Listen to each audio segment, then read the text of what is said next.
যতন করে বাঁধলি মাথা তাও যে বাঁকা সিথা।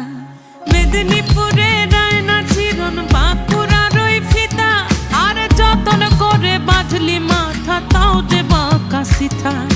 পেছ পাড়িয়া